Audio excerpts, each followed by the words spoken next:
There was a time in the 40s, 50s, and 60s, I think, when much of the new technology seemed like magic.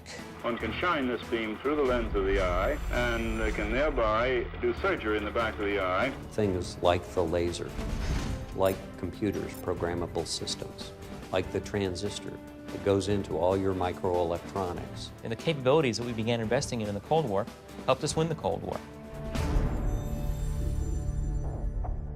The chairman of my department came into my lab and said, "Look, you've got to stop. That's not going to work."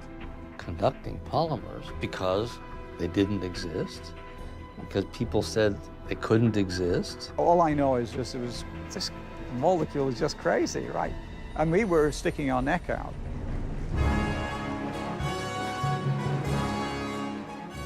Well, once I had the idea of the laser, it was very clear to me that was going to be tremendously important. But there was a big surprise, something that nobody predicted, and that was the buckyball, or the C60 molecule. If we could show that they did exist, one could see down the line the potential for a wide range of applications.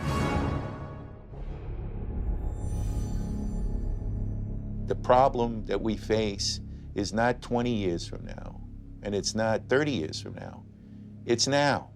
Government investment in basic research is critical to creating the next generation of scientists and engineers. They're the people who will be working in their fields for perhaps up to the next 50 years. But we have to provide them the jobs and the funds and the facilities to pursue their fields once they get their degree. And if we do that, we can rise above the gathering storm. When we're attacked next time, it may be with a game-changing technology that we have not even begun to explore. Most of the game-changing technologies that people assume were just brought off the shelf, in fact, come from basic research that may have occurred in some cases decades before. The study of molecules of microwaves, supported by the military, but nobody imagined that it would come through with this, but it did. And that's the way new discoveries come. Without investment in basic research, there is no future. We may not know exactly how those research areas will pay off, but we do know that they will come to fruition for future conflicts. But it all stems from that fundamental requirement to invest in basic research and to advance the frontiers of science in those areas that are most important to the Navy and Marine Corps. The mission that we have in the Department of Defense is to anticipate those areas which will lead to disruptive technologies that will provide our soldiers with extraordinary capabilities. In cognitive science and new materials, Quantum computing, immersive technology, network science, neuroscience, Biologically inspired technologies. nanotechnology, autonomous systems and robotics.